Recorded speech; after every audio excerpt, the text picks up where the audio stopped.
भारत की असल पहचान भारत के शहर की खूबसूरती से है। सदियों से भारत के शहर खूबसूरती के लिए चर्चे में रहे हैं। आज भी ताजमहल के पास सबसे खूबसूरत महलों का ताज है, जिसे बनाया था शाहजहां ने। तो आखिर क्या है शहरों की इतनी खूबसूरती का राज? किसने बसाया इन शहरों को? जानने के लिए बने रहिए हमारे साथ वीडियो के अंत तक। नंबर 6, दिल्ली। इतिहासकारों की माने तो दिल्ली शहर को मुस्लिम सुल्तान कुतुबुद्दीन ऐबक के द्वारा बसाया गया था। भारत के इतिहास में सर्वप्रथम सन 1206 में कुतुबुद्दीन ऐबक के दौर में ही दिल्ली शहर को राजधानी बनाया गया था। जब 1206 में मोहम्मद गौरी की मृत्यु हुई तो ऐबक ने उत्तरी पश्चिमी भारत में घुरिद प्रदेशों के नियंत्रण के लिए एक अन्य पूर्व गुलाम जनरल ताज अली दीन यिल्डीज के साथ लड़ाई लड़ी। इस अभियान के दौरान वो गजनी तक आगे बढ़ा, हालांकि बाद में वो पीछे हट गया और लाहौर में अपनी राजधानी स्थापित की। उन्होंने नाम मात्र के लिए मोहम्मद गौरी के उत्तराधिकारी गियासुद्दीन मोहम्मद के अधिपत्य को स्वीकार किया, जिन्होंने उन्हें आधिकारिक तौर पर भारत के शासक के रूप में मान्यता दी। ऐबक के रूप में आराम शाह और उसके बाद उनके दामाद इतुल्तमिश ने सत्ता संभाली, जिन्होंने भारत के ढीले ढाले घुरिद क्षेत्रों को एक ताकतवर दिल्ली सल्तनत में बदल दिया। ऐबक को दिल्ली में कुतुब मीनार और अजमेर में 2.5 दिन का झोपड़ा बनवाने के लिए जाना जाता है। तो दोस्तों, ये था दिल्ली का इतिहास। आपको बता दें कि सन 1206 के पहले दिल्ली को एक राजधानी के तौर पर नहीं देखा जाता था, पर अब दिल्ली भारतीय राजनीति का एक अहम हिस्सा है। दिल्ली के बारे में ये मशहूर था कि जिसके पास दिल्ली है उसके पास सारा हिंदुस्तान है, और ये बात आज तक सही साबित होती आ रही है। दिल्ली एक ऐसा शहर है जिसने बहुत से उतार चढ़ाव देखे हैं, सल्तनों और हुकूमतों की गद्दियों को बदलते देखा है। दिल्ली ने भारत के लोगों के खून को बहते हुए देखा है, और न जाने दिल्ली की गद्दी के चक्कर में कितने लोगों को अपने अंदर दफनाया हुआ है। और भारत के सुनहरे दौर यानी अपने दौर के सुपर पावर सल्तनत रही मुगलिया सल्तनत के दौर को भी देखा। हुकूमत आई और गई, लेकिन दिल्ली आज तक बाकी है। नंबर 5, आगरा। इतिहास की माने तो इस शहर को 1506 में सिकंदर लोधी के द्वारा बसाया गया था। अंतर्राष्ट्रीय स्तर पर आगरा शहर की अपनी एक अलग पहचान है। लोग अक्सर ये तमन्ना करते हैं कि अपने जीवन में वो एक बार आगरा जरूर जाएं और दुनिया की सबसे खूबसूरत इमारत ताजमहल को देखें। इसलिए जो कोई भी हिंदुस्तान आता है वो एक बार आगरा जरूर जाता है। आमतौर पर यह स्वीकार किया जाता है कि आगरा महाभारत के समय से एक प्राचीन शहर था, और फिर भी दिल्ली सल्तनत के मुस्लिम शासक सुल्तान सिकंदर लोधी ने 1504 में आगरा की स्थापना की। सुल्तान की मृत्यु के बाद शहर अपने बेटे सुल्तान इब्राहिम लोधी को पास कर दिया। उन्होंने आगरा से अपनी सल्तनत पर शासन किया, जब तक वो 1526 में लनीपत की पहली लड़ाई में मुगल बादशाह बाबर से लड़ने तक गिर गए। मुगलों के साथ शहर की सुनहरी उम्र शुरू हुई। इसे अकबर बाद के रूप में जाना जाता था, और बादशाह अकबर जहांगीर और शाहजहां के तहत मुगल साम्राज्य की राजधानी बना रहा। अकबर ने इसे अपने मूल 12 उपहास शाही शीर्ष स्तर के प्रांतों सीमावर्ती पुरानी दिल्ली, अवध,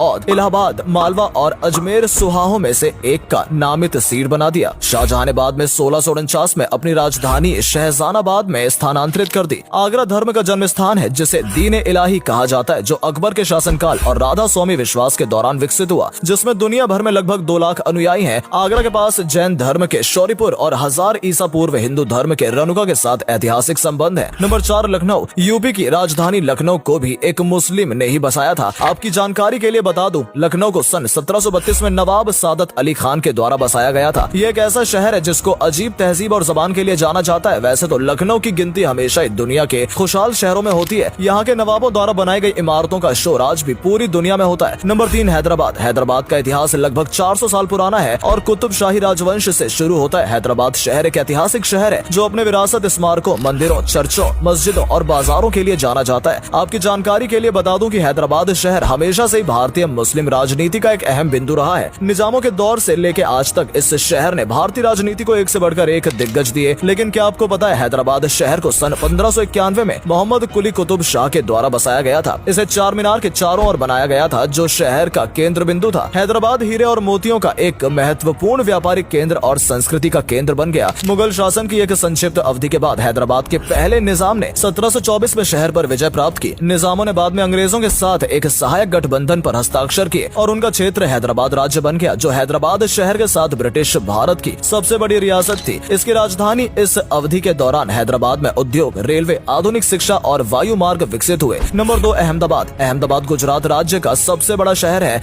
यह साबरमती नदी के तट पर पश्चिमी भारत में स्थित है। इस शहर की स्थापना 26 फरवरी 1411 को हुई थी और 4 मार्च 1411 को गुजरात सल्तनत के अहमद शाह प्रथम द्वारा नई राजनीति के रूप में घोषित किया गया था। सल्तनत के शासन के तहत शहर सफल हुआ और उसके बाद बर्बाद तब हुआ जब राजधानी को चंपानेर में ट्रांसफर कर दिया गया। अगले 135 वर्षों के लिए शहर ने मुगल साम्राज्य के शुरुआती शासकों के तहत कई सारे इनोवेशन किए। मराठा और मुगल के बीच संयुक्त शासन के बाद मुगल शासकों के तहत राजनीतिक चहल पहल के कारण इस शहर को दिक्कतों का सामना करना पड़ा। इतना ही नहीं, संयुक्त मराठा शासन के बाद शहर को और भी ज्यादा नुकसान उठाना पड़ा। जब ब्रिटिश ईस्ट इंडिया कंपनी ने शहर में शासन चालू किया तब शहर फिर से ऊंचाई की तरफ जाने लगा और तब से लेकर आज तक ये ऊपर की ही तरफ बढ़ रहा है। आज के दौर में भारत के सबसे आधुनिक और विकसित शहरों की लिस्ट में सबसे ऊपर आता है। कहते हैं अकेले ही अहमदाबाद शहर में इतनी दौलत है कि जिसके दम पर श्रीलंका जैसे कई मुल्कों को खरीदा जा सकता है। नंबर 1, फतेहपुर सीकरी। उत्तर प्रदेश के आगरा जिले में मौजूद फतेहपुर सीकरी एक ऐतिहासिक शहर है जो आगरा शहर से लगभग 40 किलोमीटर दूरी पश्चिम दिशा में स्थित है। यहाँ पहले सीकरी नाम का एक छोटा सा गाँव हुआ करता था, जिस नाम पर इस शहर का नाम फतेहपुर सीकरी पड़ा। 1571 में मुगल साम्राज्य की राजधानी के रूप में सम्राट अकबर ने इस शहर की स्थापना की थी और ये 1571 से 1585 तक अकबर की राजधानी रही। लेकिन पंजाब में अभियान के कारण अकबर ने इसे 1610 में पूरी तरह छोड़ दिया। अकबर के द्वारा फतेहपुर सीकरी में कई प्राचीन धरोहर और किले बनवाए गए। सबसे खास बात यह है कि वो किले आज भी उसी अवस्था में मौजूद है। लाला बलुआ पत्थर से निर्मित फतेहपुर सीकरी सुंदरता का एक बेहतरीन नमूना है।